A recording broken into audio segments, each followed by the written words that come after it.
The best thing about Creative Space is that we don't just want to encourage people in being creative in TV, film, or even theatre. We also want you to be creative in a variety of other things as well. So do you want to have experience in making jewelry? Do you want to pick up a hobby but do not know what to take or where to start? Then look no further than the Veil Jewelry Workshops. Veil Jewelry Workshops provides the best experience in teaching you how to make the best sterling silver jewelry. They will help you make a range of silverware including rings, bracelets, and many more pieces. You will learn the basic silversmith skills such as soldering, texturing, shaping, and lots more. Not only do the workshops provide the experience for adults, it also provides the best experience and fun for children as well. So if you want to learn on how to make sterling silver jewelry, and if you're very interested, go onto their website at www.veiljewelryworkshops.co.uk or get in touch with them via email at info@veiljewelryworkshops.co.uk or even phone them at 07789 794248. Are you looking for the perfect bracelet for a loved one? Would your man be interested in a personalised keyring from his children? Are you looking for the best priced jewellery, whether it be a necklace, ring, earrings, bangle, or even more? Look no further than Crafted Arts. Crafted Arts is a local business based in Barry within the Vale of Glamorgan, and they have a range of all the perfect items you need. If it's for the perfect gift for an anniversary, or maybe it's for someone's birthday, maybe something for Christmas, or you wanted to give someone that perfect gift that will last a long time, Crafted Arts is the business for you. If you want to know more or see what they have in stock, then you can visit them locally at 29 High Street, Barry, Vale of Glamorgan, CF627EB. Or you can go onto their website at www.craftedarts.co.uk. You could even email them at info@craftedarts.co.uk, or maybe just give them a call at 07789 94248. Trust me, it's worth it for the perfect gift.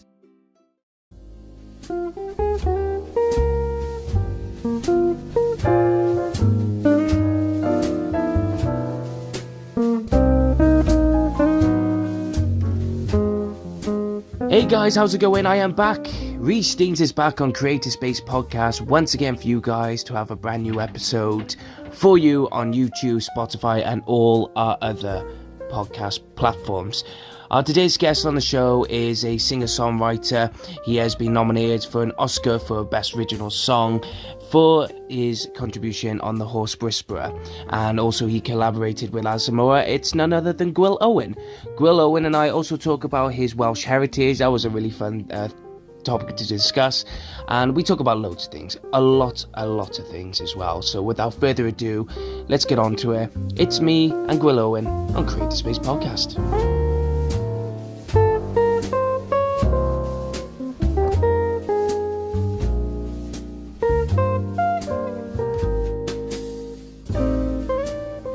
So, Gwil Owen. Now, one of the first things that really intrigued me with you was not because of The Horse Whisperer, your music career. It was more to do with the fact that when I was doing my research, obviously there's a lot of Welsh heritage in your family, especially within the name. And I really wanted to know about the Welsh heritage before we got on to your career in music, etc. So, Sure. So where does it come from? Where does the Welsh heritage go back to? Well, I'm 1/4 Welsh because, obviously we all have four grandparents. And so it was my paternal grandfather was born in Wales. I don't know the name of the town. I have not been to Wales. Mm. They were slate miners in the northern part of Wales. Okay. My great-grandfather. And so there was some labor unrest there in the slate mines around 1903. I've been doing a little research. Yeah. And he was trying to organize a labor union and got blackballed for it. And so he had to leave the country because there was nowhere else to work in that part of Wales except in the slate mines. So sometime in the early 20th century, my great-grandfather moved to Pennsylvania, moved to the US, and became a tailor. I used to have one of his coats that he made. I wish I still had it. And then my grandfather had been born in Wales and grew up speaking Welsh. So and he had two siblings who were also born in Wales. So when I was a kid, he died when I was very young. But when I was a kid at family gatherings, there was always some Welsh being spoken. So even That's, though it's only a fourth of my bloodline, it was definitely part of my childhood, the oh, Welsh aspect. yeah, yeah. When you're talking about the northern part, the only sort of region I can think of that would do that, it would be if we're talking about northern, somewhere in the either Wrexham area or somewhere north. So you're talking about northeast. So it'd be Wrexham part. So it's either Wrexham, Connors Quay, or maybe there's a lot of locations in North Wales. I mean, you got Prestatyn, Bangor, Carnarvon. Which ironically, I'm off to Carnarvon this Saturday, so up North Wales. But Okay, I'm more from the south. I am okay. born and raised in Barry, South Okay. Wales. So I understand that slate mining was the big industry, if you will, in the northern part of Wales. Yeah. And I think the big strike in 1903 helped to wipe out that industry, but also slate just wasn't being used as much the way it was back then. Like all roofs back then were made of slate. Mm.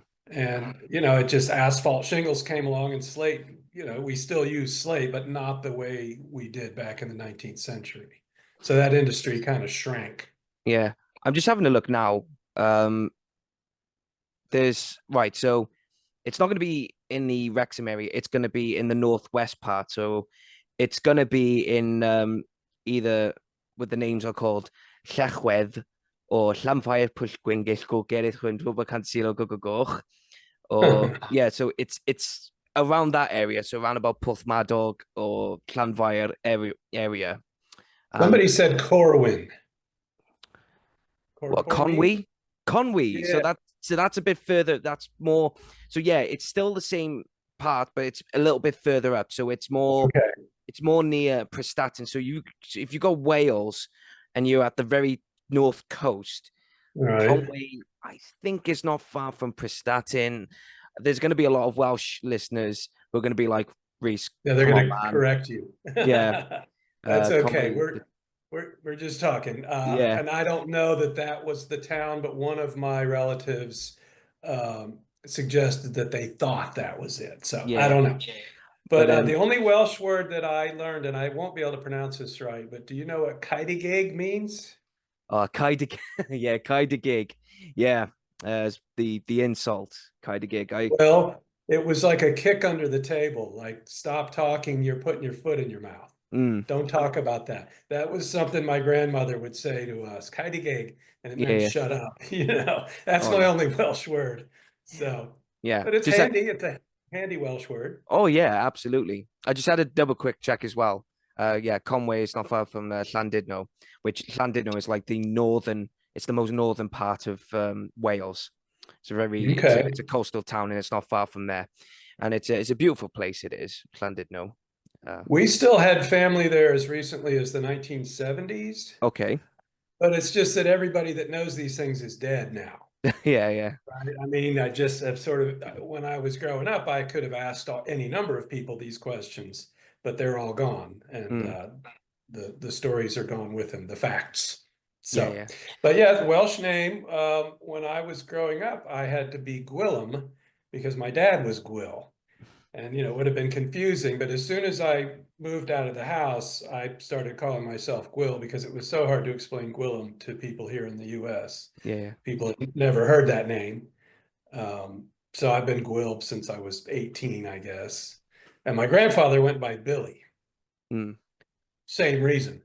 Uh, he ended up being a physicist and was the head of the physics department at Antioch College in Ohio for many years. So I'm from a scientific family and a Welsh family. that's absolutely fantastic. That's really interesting to hear as well. Did you ever, in your music career anyway, did you ever come across any Welsh musicians, singers, anyone at all that really inquired about your heritage as well? Every once in a while, I do get it. When I saw your inquiry, I thought, man, he's definitely noticed my Welsh name. Um, well, Wales is famous for their singers, Hmm. And we did grow up with albums of people singing in Welsh. It would be church choirs and things. And always Dylan Thomas at Christmas, A Yeah. Child's Christmas in Wales. So there was definitely that undercurrent of Welshness all the time. But I can't think of any Welsh musicians. What was the band? Is Man? Oh, Is Manic that a Street rock? Preachers. No, Man. It was just Oh man, Man. I'm pretty sure they were Welsh. It was from the 60s. I'll just double. Uh, who else? Who else is a famous Welsh musician? You tell me. Well, I mean, obviously you got the elephant in the rooms are like Tom Jones, Shirley Bassey. Okay, Um, sure. yeah, Man, rock band. Oh yeah, from Wales. From Wales. I just had a look now. Merthyr Tydfil. Oh no, just an hour away from me. Oh, fair enough. Um, Okay. Welsh musicians. Welsh musicians. I'm going to be kicked in the head by this. I Um, know, right? People are going to beat you up. Well, yeah. Pronounced Bassey? Shirley Bassey or Oh Bassey? It yeah, looks yeah, like Bassey. yeah, yeah. Uh, Dame Shirley Bassey. Yeah. she's Um, really interesting. yeah, She yeah. was like half black, I think, Well, she like was. maybe Jamaican or Yeah, her family. So she grew up on the. So obviously, I'm from Barry, and it's a coastal town, and it's only 6 miles away from the capital of Cardiff, capital Wales. And Shirley grew up on Tiger Bay, okay, which is now called Cardiff Bay. But Tiger Bay was, especially during the Second World War, it was used a lot for imports for coal. Obviously, the country of Wales was one of the things that the industry thrived on was the mining communities of the coal mines and that. right, So there sure, was a lot of imports, and Shirley would always be singing in the working the working men's clubs and pubs and everything, and it was as we always call it, rough as a badger's ass because they were very rough areas, working class areas, right, and she's. We when I went to Florida once, there was an individual who did talk about Shirley Bassey, and there was another one who mentioned about Tom Jones and what's the difference between Shirley Bassey and Tom Jones. And I went, well, one's a man, one's a woman. And they went, no, no, no. But in terms of, in terms of, what are they like as people when they come home? And I went, well, funny you mention it. Shirley Bassey is very down to earth, very proud to come from Wales. I'm not saying Tom Jones isn't, but she's very generous when she comes home, when she acknowledges that she never shies away that I am a Cardiff girl. I was brought up in Wales. This is my backstory. Whereas Tom Jones, he would get asked a few questions here and there, but there's not many people sort of we like Tom Jones, but not like him. It's like don't like the person, but we like his music. he's more of a creature of the whole world just because his career was so much bigger than hers. Yeah. Right. So he was sort of a superstar in his era and probably didn't spend a lot of time in Wales once he was making large amounts of money. Oh yeah, and there's absolutely, and especially with Shirley Bassey though as well. When she was super sub, it's like obviously we all know Goldfinger and Hey Big Spender, but Right. it's like every time she comes home, it's always a a blessing for people to come and meet the Dame Shirley Bassey. And Right. there's a lot of rock bands as well. There's like Super Furry Animals, there's Manic Street Preachers, which Manic Street Preachers is like sort of and Stereophonics as well. Stereophonics and Manic Street Preachers are like the big Welsh bands at the moment. There could be some more. I Right. just can't really think of the top of my head. Yeah. Well, those are certainly famous bands. Yeah, oh yeah. So, And when it comes to and it's very proud, with Wales, despite how big the country is, how small it is. There's a lot of artistic um gifts that come from Wales. Like you said about Dylan Thomas, there is always going to be that one individual who's going to quote, "Do not go gentle into that good night," or there's going to be right. someone uh, quoting Richard Burton. There's going to be someone who's loving Johan Griffith and Michael Sheen and Matthew Rhys and Catherine Zeta-Jones. There's a lot of famous faces to come out of Wales, and it's always that sense of Welsh pride.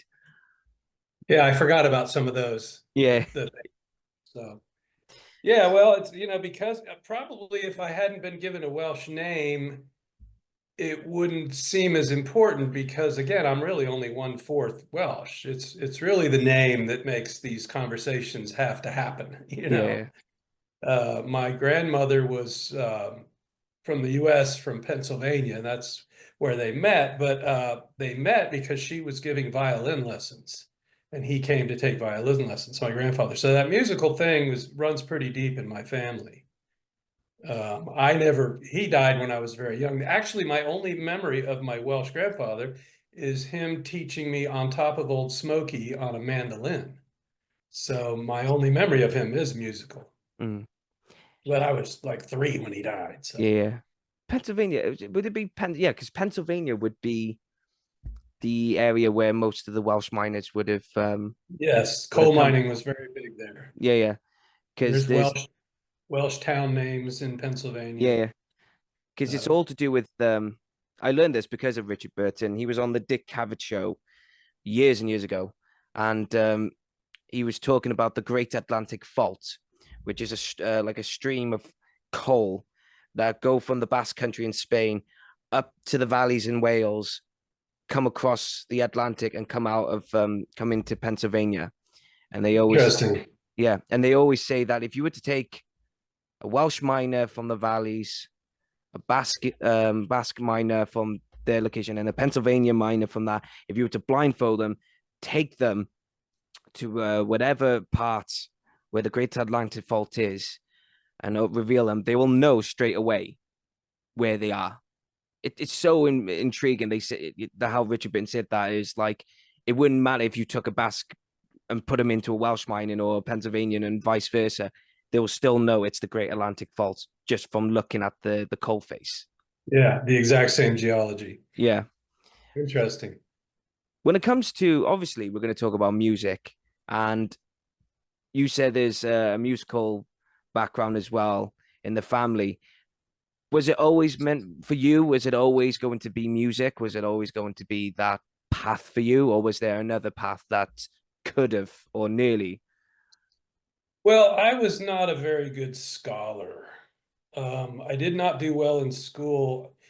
When a teacher would lecture, my mind would just wander. I couldn't pay attention to a person standing up there going wah wah wah wah wah wah wah. So I barely squeaked out of school with pretty lousy grades, even though I was clearly pretty smart, if I'm allowed to say that about myself. Mm, But music hit me when I was 9 years old, and it was the Rolling Stones. yeah.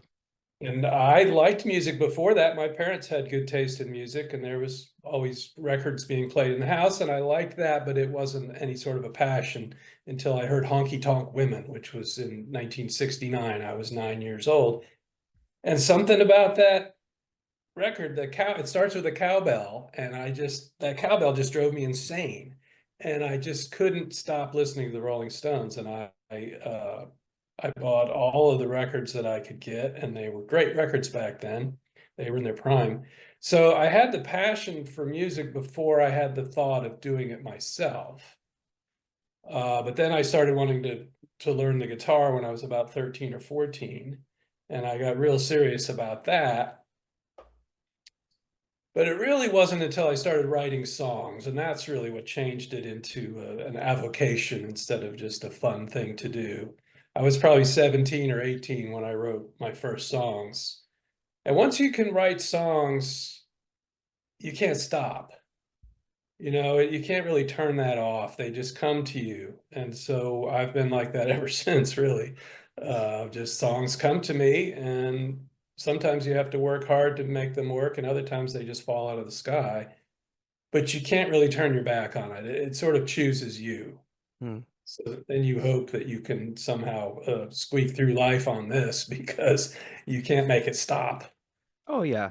I mean, I got that from when I was writing plays and poetry. In some ways, they just sort of come out, and I'm like, oh well. I mean, when I was in school, it was just um I mean, I was all right, I guess, in terms of I liked learning English literature and language, like learning Welsh, obviously, being from Wales, and loved my drama, performing arts. The only thing I wasn't really good at was I'm not mathematically inclined. I'm not really. If someone said to me, Rhys, what's 2 plus 2? Obviously, I know the answer, but I'd be like, well, someone calculate something, Rhys, and it would have to take me probably a while to come up with the answer.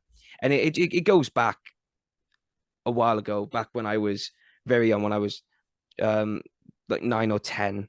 There was a teacher that I was so far back with my math skills that, and I moved into this new school, and this teacher was trying to help me, was very impatient, very nasty at times, and I was like, well, I ain't gonna learn from you because you're not a patient man. And then years and years later, when I was 15, 16, doing my GCSEs, getting my A grades or trying to get my A levels, um, the head of maths who was in charge of, there are four sets basically. And when I was doing my GCSEs, obviously set one, best of the best, top math students, then vice versa, set four, not great. I was in set four, and the head of the maths department was teaching them. And 3 days before my exam, he just came up to me and went, Rhys, you're going to fail. It's like, that's it. I was like, thanks. I mean, okay, no problem. I mean, yeah, he was right. I had an F grade, but I blame him. I blame him for, for being incompetent and not being a good teacher. And he said, well, and I remember someone said, well, Rhys, you got to do your fair share. And I was like, yeah, but I, to this day, have said I'm not mathematically. I mean, if you were to give me the textbooks of Shakespeare or whatever in English or drama and everything, I will recite something, or I will do this, I will do that. But again, I'm ask me 2 plus 2, I'm not going to know the answer. Well, not everybody has to be good at math. No. Not everybody writes songs or interviews people on podcasts. I mean, we all have our strengths and weaknesses, Oh yeah. and that's the way it should be. I'm okay with math, but I couldn't have made a career out of anything Oh no. dealing with numbers. You know.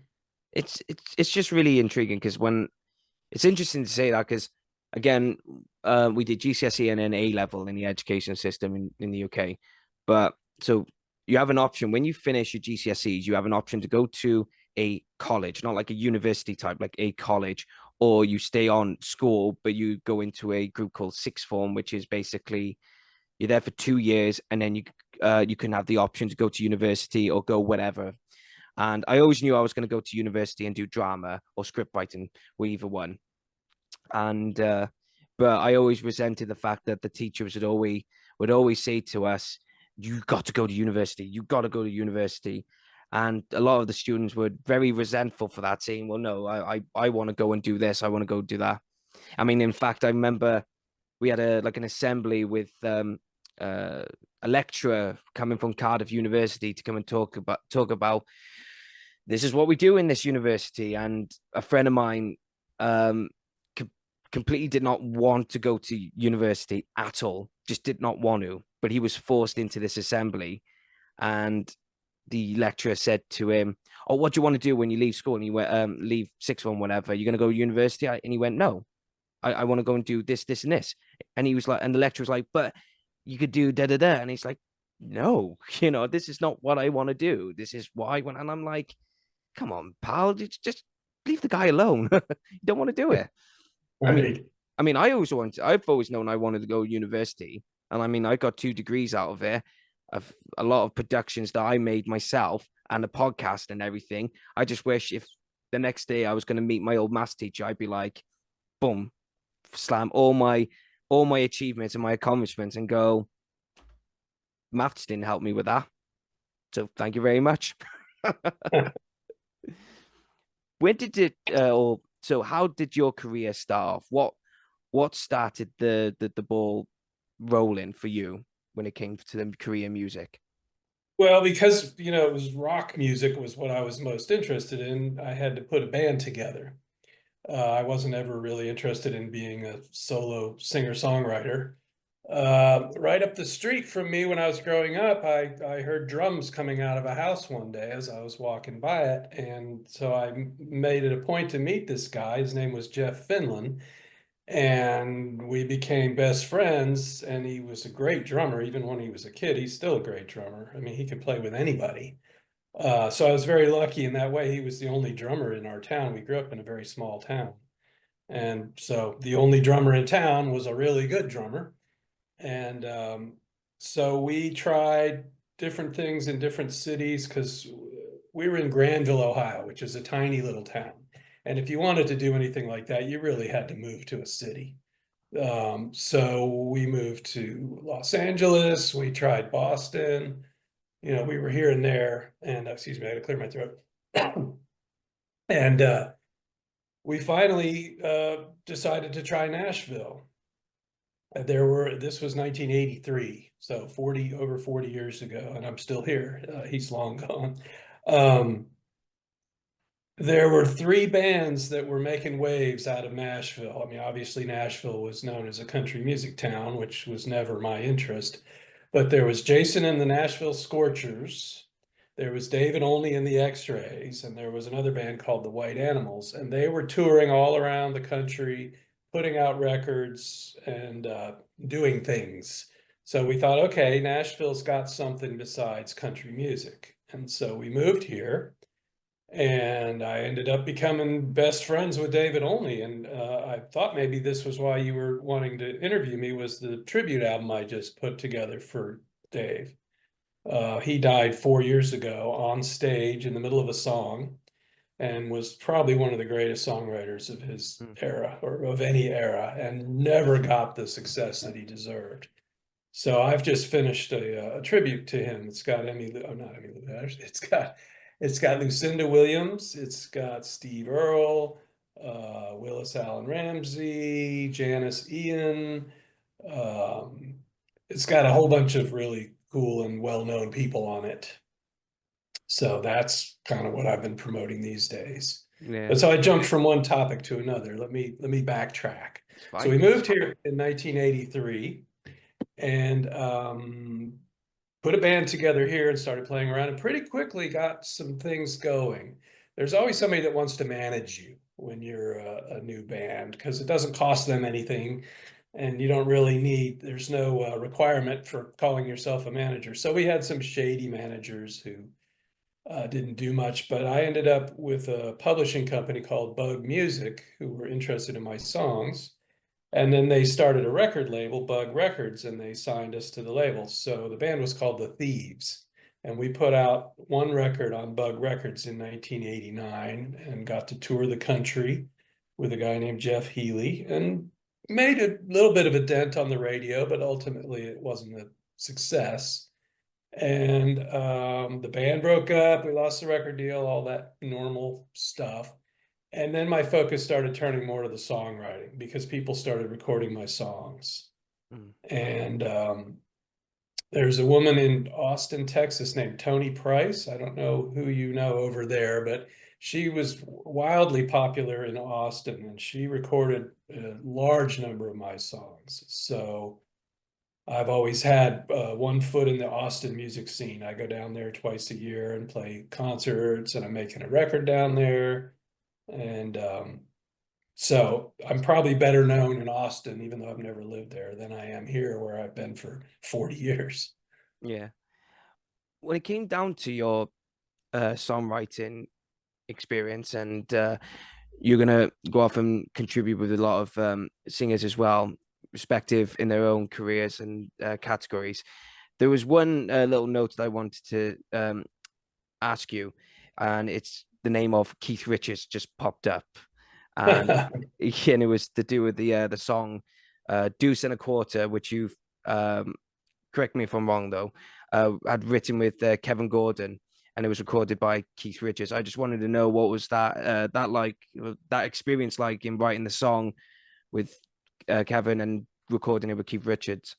Well, Kevin and I started writing a lot in the 90s. And if you look on his albums, you'll see that we co-wrote a great number of songs on his first 3 or 4 albums. So we had written Deuce and a Quarter. We didn't write it for the project that it ended up on. We just wrote it, something for Kevin. And there was a guy named Dan Griffin or Griffith, I always get that wrong. That's Welsh too, isn't it? Yeah. Yeah, I think Dan might have been Welsh. He's deceased now, but he was just sort of a man about town, putting his hands into all kinds of things. And he was managing Scotty Moore and DJ Fontana, and they were 2 of Elvis Presley's original band. And they were not well known to the general public anymore, but they were idolized by all the major rock stars of a certain era, including Keith Richards. So he was able to put together a tribute to them called All the King's Men. It's a bit of a pun. They played with the king, Elvis. And so he asked us for a song. He said, I've got Keith Richards and Levon Helm are going to do a song, but they don't have a song. They just want me to bring them a song. And we just thought he was full of it. We gave him that song and just assumed he was, because he was sort of known for blowing smoke. But he went up there and had lunch with Keith and Levon and played him our song. And they said, sure. I don't even know if they really cared. It was a rock and roll song. And Dan came back and told us, oh, yeah, they're going to record your song. And it just seemed ridiculous. There's no way this was true. And one night the phone rang, 3 o'clock in the morning, and it was my friend Jim Harrington, who's an incredible photographer. He had been hired to go up there and take pictures of the proceedings. And he said, Keith Richards is recording your song. And we could hear it, all this commotion in the background. He was at the session. So it was remarkably true. But unfortunately, Dan had delusions of grandeur, and he thought that this record that he had made was just going to make him millions of dollars. He actually said to me, Elvis Presley sold 100 million records, and if only one of 100 people buy this, that's 1 million records right there. And then the Rolling Stones sold 60 million records, and so there's another. He just was out of his mind with, he was in dreamland. And so he got offered some record deals for this project, and he turned them all down because they weren't giving him enough money. And he wound up just putting it out himself, and really nobody ever heard it. It was just a total waste of a great moment. But we're still proud of it. Mm. Have you ever, when it comes to working with individuals and coming across individuals, has there ever been a moment where you were starstruck, where you've come across a musician, an actor, director, whatever, and you've gone, God, that's so and so, or that's so and so? Has that ever been like that, or have you always been professional? I'm just not very celebrity. I'm not much of a fanboy. Mm, I've never met Keith Richards. He was my musical idol growing up. So I'm sure if I met him, I would be extremely happy, yeah, Um, but no, as far as asking people for autographs and stuff, I don't usually do that. I remember saying something nice to Steve Cropper, the guitar player for Booker T and the MGs, because I was at work. I was working in a restaurant, and he was there talking on a payphone. And when he hung up, I said, hey, I shook his hand. And I just want to thank you for all the guitar lessons. But I think that was about the only time I really was a fanboy. I don't know. I'm just not wired that way. yeah. And in Yeah, Here sorry. in Nashville, you're going to see famous people all over the place. I mean, when John Prine was alive, you'd see him at the grocery store, you'd see him at the liquor store, you'd see him drive by in his convertible. You'd see Johnny Cash, Waylon Jennings. These people, they're all dead now, but Yeah, wasn't unusual to run into somebody like that in Nashville. And it was cool. Like, hey, look, yeah. there's Johnny Cash. But it wasn't like you had to call your mom and tell her about it. It's interesting to say that because a lot of the people that I've spoken to, and they've always said the same thing. As soon as they go into the field that they want to work in, the dream jobs, as a musician or whatever, director, whatever. Um, it's interesting because a lot of people always say, oh, when you see someone famous, they just immediately, they're more, how do I put it, more mature, just like, oh yeah, hi, shake hands and never ask for an autograph. And it's just intriguing how when they're growing up, they're like, oh my God, this is so and so, oh my God. And then as soon as they go into that industry, something in their brains just goes tick, and then it's like, oh, nice to meet you. Yep, nice to meet you. I don't know what it is. It's just, Yeah, we're in the same line of work. yeah, it's So, it's absolutely intriguing. I mean, staying on the topics of directors and obviously film and etc. Of course, you were part of the Horse Whisperer, and yes. on the credits it says your name, but also Thomas Newman's name. Now I'll get down to I don't know who that is. yeah, well, Thomas Newman, the musical, not the musical, musician who's done a lot of film scores and everything for films, and apparently in the research that I was looking at, your name and his name were both together in the credits for music. I think you obviously contributed with Alison Moorer. There's only two names on the song as far as songwriters. It's Alison Moorer and Yeah. myself. I've never heard of Thomas Newman. No, I He's not. don't think it was to do with the song itself. I think it was to do with the film score. Yeah, maybe. Yeah, okay. Yeah. Because That could it be. said music by your name and then Thomas Newman's name. Okay. Well, that's if you're looking at the film, I guess. But if you're just looking at the song, it's Alison Moorer and myself. Yeah. Um, I, you're not scaring me, but now I'm gonna have to go check, make sure they got the credit right. Allison was her older sister is Shelby Lynn, who was a pretty well-known singer and songwriter in Nashville.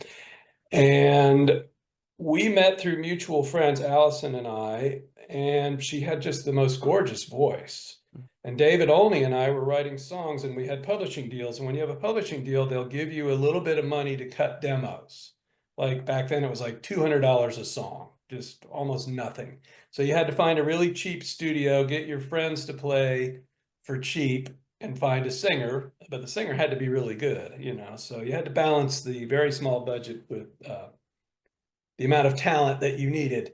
And so we asked her to sing some of our demos, and she did, and she was great. And I don't know if I asked her if she wanted to write or if she asked me, but it was a logical next step. And the first thing we wrote was Soft Place to Fall, the song that's in The Horse Whisperer. She brought me a melody and a title, and I basically wrote all the words. And she didn't have a record deal. She didn't have a publishing deal. She didn't have a manager. I mean, she was young, early 20s, just sort of starting to think about maybe doing something. But she impressed Tony Brown, who was the president of MCA Records, and he signed her. And Robert Redford came to Tony Brown and said, I want to put a country singer in my new movie, feature them doing a song. And Tony Brown obviously was trying to promote this new artist he had just signed. And she was also gorgeous. So, that's helpful when you're being put in a movie. So that went into the movie, which was great. I mean, that was wonderful. But we were still shocked when it got nominated for an Oscar because I'd never, I wasn't part of the film world. It never occurred to me to want an Oscar nomination. Yeah. So it was a bit of a shock. But we went out to the Oscars, and it was pretty exciting. And we didn't win, but it was still a big deal. And she sang it on the telecast. So, yeah, it was very exciting. Did you ever meet Robert Redford at all? I did not. And we were the only nomination that movie got. The movie did okay. It was #1 at the box office for like 1 week. It wasn't a huge movie. It wasn't a flop. But so he didn't come to the Oscars because, the Song of the Year was not a big deal to him, I guess. So no, I never met him. I never had anything to do with the film. No. When it came to working with Alison Moorer, I was only doing some research the other week and a few days as well prior to this, and I managed to watch an interview. I think it was the Sunday Morning who did an interview with her. She just released a book at the time, and Yes. her memoir, and such a tragic background. But was she from what I heard, the interviewer said first and only interview that she agreed. But when you worked with her, was she, I don't know, was she private or was she very welcoming? Oh, I'm sure she's done lots and lots of interviews. So Yeah. that's probably not accurate. It might have been accurate in some little context. Maybe it was the only interview she did for the book or something. But no, she's not a hermit or anything No. like that. She works at the Country Music Hall of Fame now. I will actually see her next weekend because we're doing an event there to promote this David Olney tribute record that I was talking about earlier. Steve Earle, Mary Gaucher, and Jim Lauderdale are going to be the musical event. They're going to be singing the songs of David Olney, and Alison will be there because she works there. And staying on to the Horse Whisperer, could you talk about your experience at did you go to the Oscars? You said yes. Yeah. It was fun. I'm not really a film buff. No. Like I have certain movies that I like, but it's just not ever been part of my. I don't stare at a screen very much. Um, so yeah, there were famous people around, and it was sort of exciting. And I was wearing a tux, but I don't know what to say about it. I've never watched the Oscars before we were there. I mean, I don't watch awards shows. It just would never occur to me to tune in. I had never seen any of the films that were up for Oscars that year. My wife and I started going to the movies a whole bunch because I didn't want to be ignorant. We were up against Randy Newman, who wrote one of those Pig in the City songs. So we went to see Pig in the City. You remember the Pig movies? Babe, yeah. Yeah, Babe, thank Yeah. you. Yeah, and they're really good. But I never would have watched them otherwise. And then we were up against Aerosmith. Yeah. I Uh, don't want to miss a thing. yeah, which is awful. That's just an awful song. I did. I'm sorry. I can say what I think, right? It's Yo, Diane Warren. go right ahead. It's just the most hackneyed thing to me. Uh, more power to her. I did see Steven Tyler. We took a leak together in the bathroom. um, who else was up? The guy that won was, the guy you would expect to win. I can't remember his name, but it's Steven like, Schwartz. yes, thank you.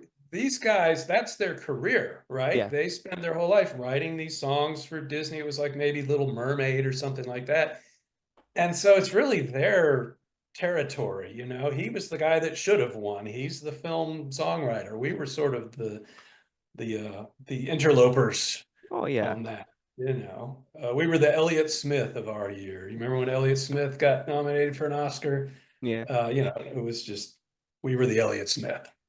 It's very intriguing because with Steven Schwartz, I spoken to Gabriel Barry not long ago, who's a theatre director, and it's the fact that Steven Schwartz came from a background of musicals, and he did one musical that wasn't well receptive from the critics, and he said he was never going to make a musical again, and that's when he went off to write DreamWorks songs for DreamWorks and Disney, etc. And like you said, it's always seems to me that when a song from Disney is up for a nomination, don't be surprised to hear and the Oscar goes to, oh, the musician's done a Disney film.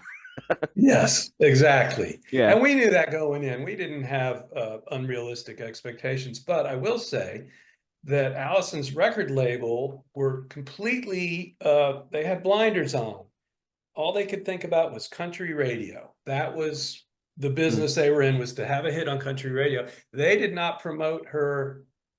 People spend a lot of money promoting songs when they get nominated for an Oscar, trying to get the votes. They didn't do anything. They just ignored it. It meant nothing to them. So I think, and I'm not saying we could have won, but they could have tried. Oh yeah. Oh yeah. And it meant nothing to them. The Oscars was like, if she'd been up for a country music, a CMA award, they would have pulled out all the stops. But an Oscar, they just, whatever. I mean, there's been quite a few country musicians and songs that were up for nominations and won. And there have been since then, but at the time it was 1999. There weren't. There had not been very many at all. That has changed. Yeah. They probably worked it a little harder now, but they ignored it. They just wanted a #1 at country radio, which we did not give them. And but it was a fun experience. Yeah.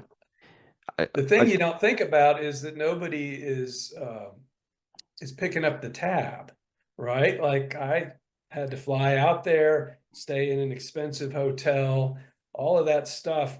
I had to pay for it. And I didn't mind. It was fun, but you just don't think about how expensive it might be to get nominated for an Oscar.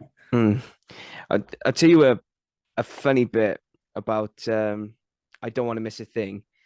It's one of those rarities in the Oscars. I know you're not a film, but you've got the Golden Raspberry Awards, which is obviously the Oscars for the worst ever films. Right. And that song was obviously nominated for an Oscar, but it too was nominated for worst song as well. Okay. Well, at least I'm not the only one that feels that way. Oh yeah. I mean, I don't dislike Aerosmith. They didn't write the song. No, Diane Warren. yes, had sort of a three-part career. They put out their first four albums, and there's some really good stuff on those first four albums. And then the drugs took over, and they made a bunch of crappy records. And then they broke up and almost died and all of that. And then they had their comeback. And I don't begrudge them their comeback, but I didn't like the music in that. It was over for me as far as them being interesting. And that song was kind of the nadir of the whole thing. Yeah. But more power to them. I have Yeah. nothing against them. I mean, the following year for the Oscars, I mean, it was a big one and all because you had South Park got nominated for a song, and then Phil Collins goes on to win it for "You'll Be in My Heart" for Tarzan, which I absolutely love. I love Phil Collins. Each to their own. If you, I don't know if you like Phil Collins or anything like that, but I don't dislike him, but I've never yeah, paid much attention to him. that's fine.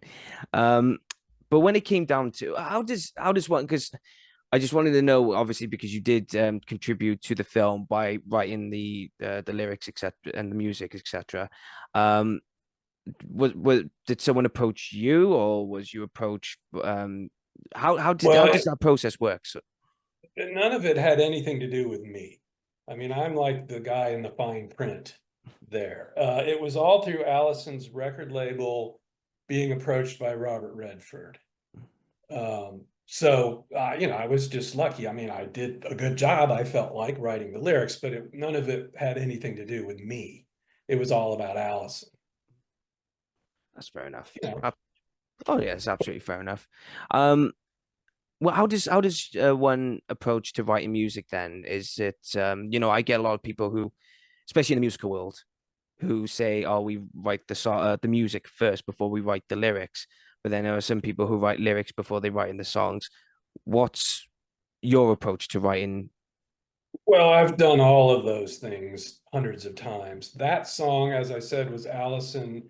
She had a tune and a title. And I didn't know that that title had been, or very close to that title had been in country songs before, because when we finished it, I could just hear Willie Nelson singing it. That's all I could hear. Allison was a beautiful singer, but she didn't have a record deal. And I wanted to get it to Willie Nelson, but little did I know, because I'm not much of a scholar of country music, he had a song and it was a single, and I think it was called "Looking for a Soft Place to Fall." It was on one of his huge albums. So the title wasn't that original. It really was her beautiful voice to me that sold that whole thing. And she had that melody. I think she probably just hummed it to me, strummed the chords on the guitar and hummed the melody and said, it's called "A Soft Place to Fall." And I just kind of took it and ran with it. I wrote most of the lyrics when she wasn't there. She showed me the thing and left, and then I worked for a while, a week or two on it, and then called her up, said, "Come back, hear what I got." And I said, "We need a bridge." And so she hummed, she went to the four chord and hummed another little bit of melody. And I said, "Okay." And then I put words to that. And it's still a good song. Sometimes it just all comes together. But other songs have been written in totally different ways. I used to dream a lot of my songs. So I'd wake up in the morning and I'd have a song in my head. And when I was younger, I didn't realize that those were, I just figured it was some song I'd heard on the radio. But as I got older, I realized, no, I wrote that in my head when I was asleep. And so I got good at capturing those first thing in the morning, because they just fly away immediately, like any dream. You got to grab it immediately. So I write songs in dreams. Sometimes I'm just noodling on the guitar and I come up with some little thing that I like and I start mumbling nonsense, and that starts turning into words, and then you just work it like a potter working his clay. And sometimes something good comes out of it. Explain to us about the new album, and you said about the tributes. Can you tell us a little bit more about that then, please? Yes. So David Olney and I became friends in the 90s. Actually, we were friends in the 80s, but we became like best friends in the 90s, and our families became very close. Like, we kind of became one family, his kids, our kids. And we started eating dinner together twice a week, like once at their house and once at our house. So we were around them all the time. And Dave and I wrote a lot of songs together. And he was a legend in Nashville. Like, if we'd go out to lunch, people would pester him. He was like a star. Somebody would come up and say, "Oh, you played at my son's birthday party or something," something Dave had forgotten all about. So he was legendary and had had a few songs cut by a few famous people, but he'd really never broken through. And he had come up with a group of songwriters that all became quite successful. It was Steve Earle, it was Rodney Crowell, it was John Hyatt, it was Guy Clark. Those were his peers in the early 70s when he moved to Nashville. And they all went on to, Townes Van Zandt, they all went on to pretty big careers, and he never did. And honestly, he was as good or better than all of them as a songwriter. So we wrote a lot of songs together. He would put out a lot of records, and usually I had a co-write or two on his records.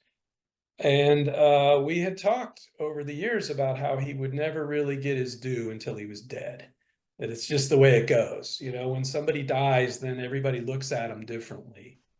And when he died, which was sudden, on stage, as I said, I remembered those conversations, and I realized that I was the guy that needed to make the tribute record. I know how to make records. I knew personally, sometimes barely knew them, but I knew all of the people that I needed to be on the record. At the very least, they knew who I was, and I could get to them. So I just, a fan of David's gave me some money, because it takes money to do these things. And I just started approaching people and putting sessions together and trying to match songs to singers.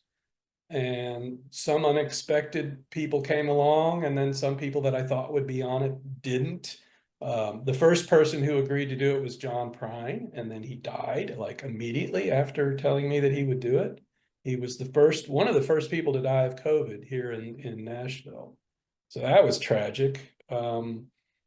But I just kept at it and finally got it done this spring and took it to New West Records, which is a label here in town, and they were thrilled with it, and they put it out last month. And we went to #1 on the Euro Americana chart in our debut month, so that was cool. And it seems to be doing really well. Well, what do you look to do with the album anyway? Is there like a tour that you're planning on doing, or is it just this is it? This is the album. It's a nice little tribute. We can't really do a tour because all of the people on it have their completely separate careers. Lucinda Williams is out on the road. Steve Earle's out on the road. You can't really, it's like herding cats, as they say. You can't really get all these people together.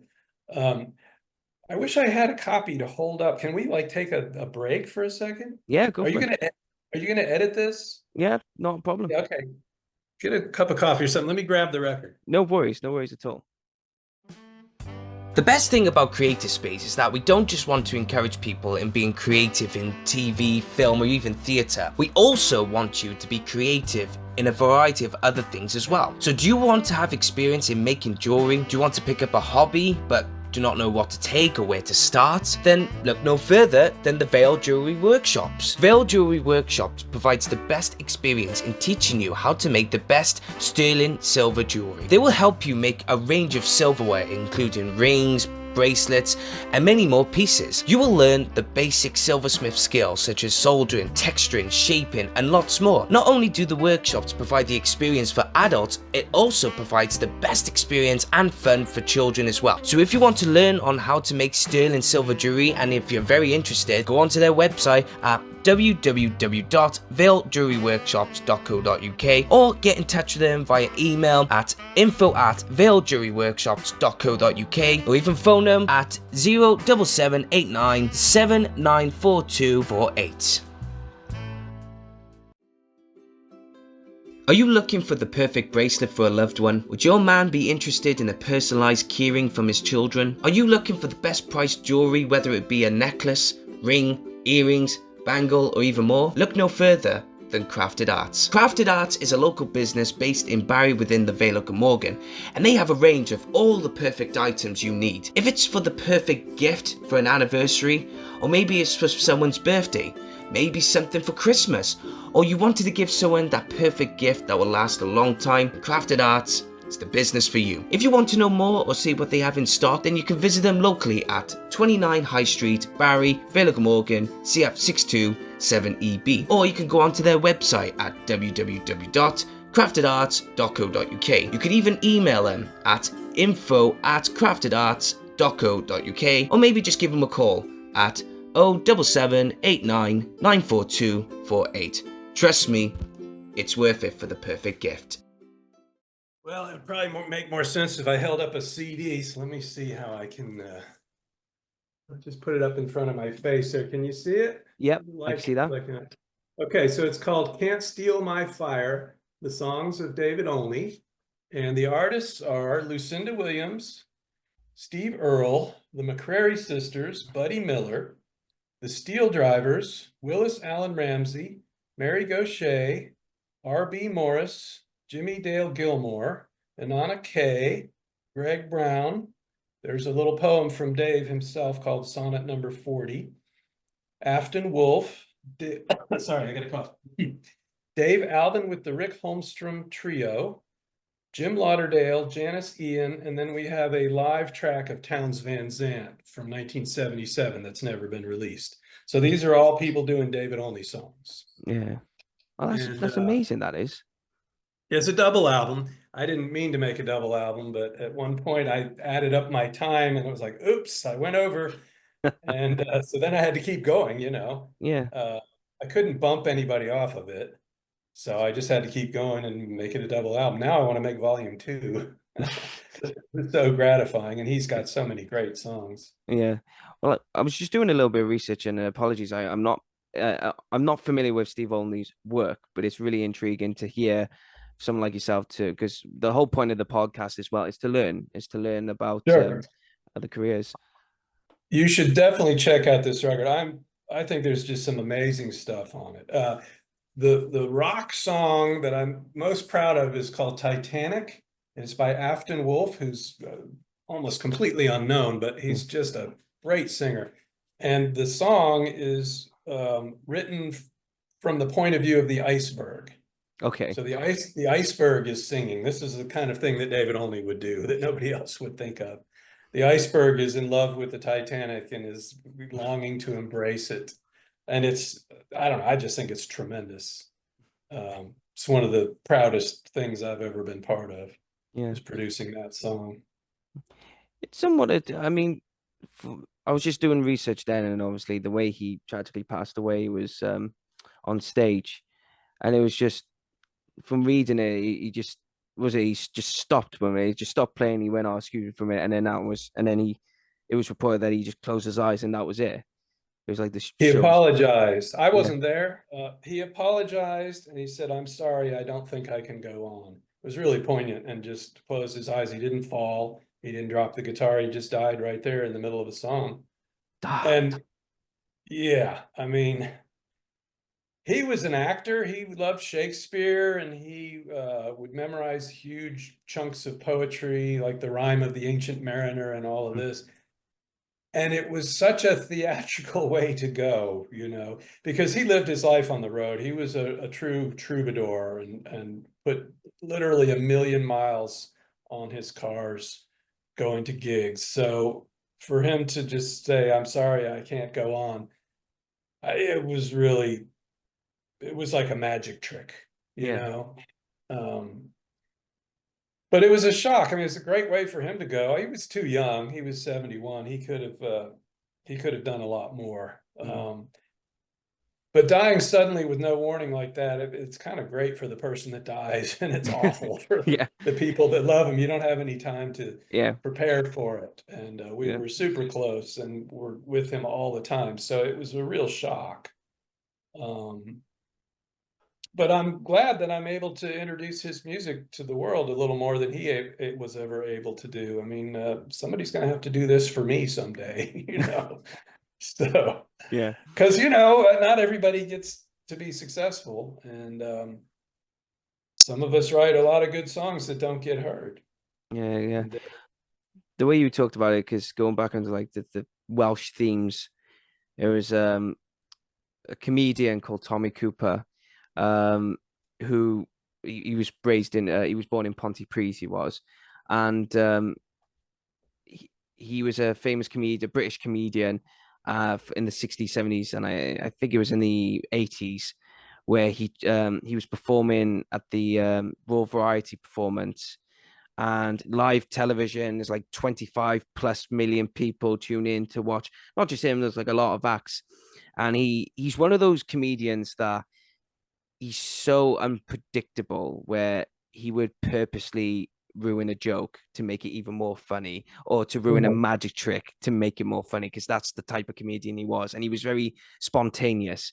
Like anything he did, it was like it's a shockingly funny moment, but it was supposed to be moments where he's got this coat and he pulls things out of his like a coat or whatever. But when the assistant put it on, he said, "Oh, thank you," and then just hit the curtains and slanted, and everyone started laughing. But what had happened was he was having a massive heart attack, and he just went like that. And it was just like, and it's on live television as well. Yeah, right. And people always say, "Isn't it funny how he goes out like that?" And it's like, well, yeah, it's a very, like you say, it's very poignant for some reason, very poignant indeed. But Yeah, it's it's really sad. unforgettable. Oh yeah, good for him. Um, yeah, it was 4 years ago, but it seems like yesterday. When you're really close to somebody, they never really feel like they're really gone. Oh You no. just sort of feel like maybe you just haven't seen them for a little while. I still have conversations with him in my head.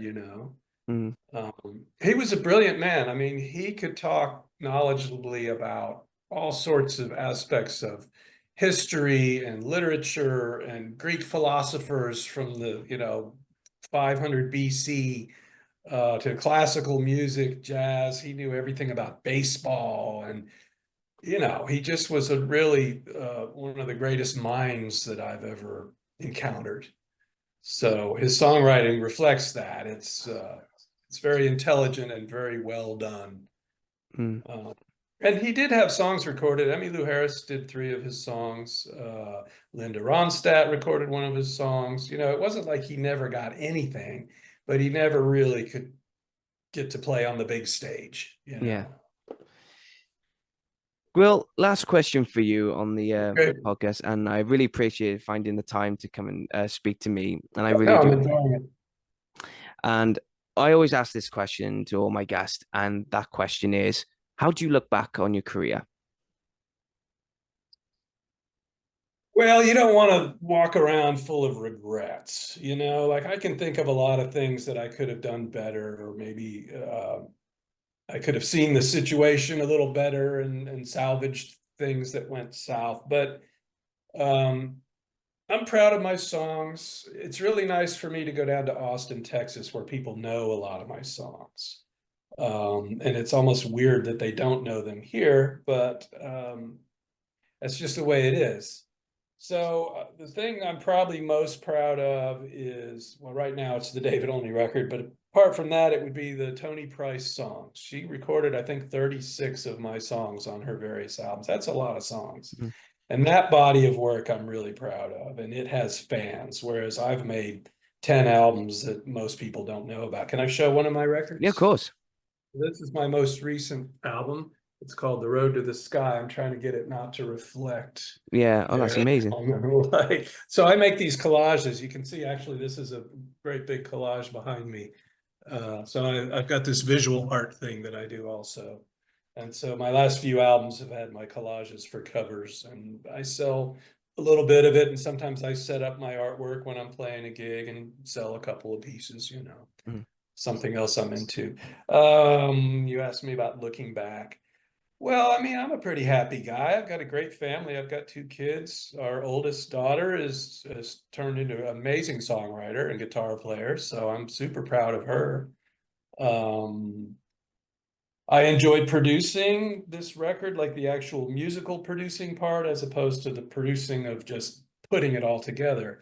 So I'd like to produce more records. Um, I don't think I'm done writing songs, but I've slowed down a lot. After a while, you sort of feel like you've done it. Mm.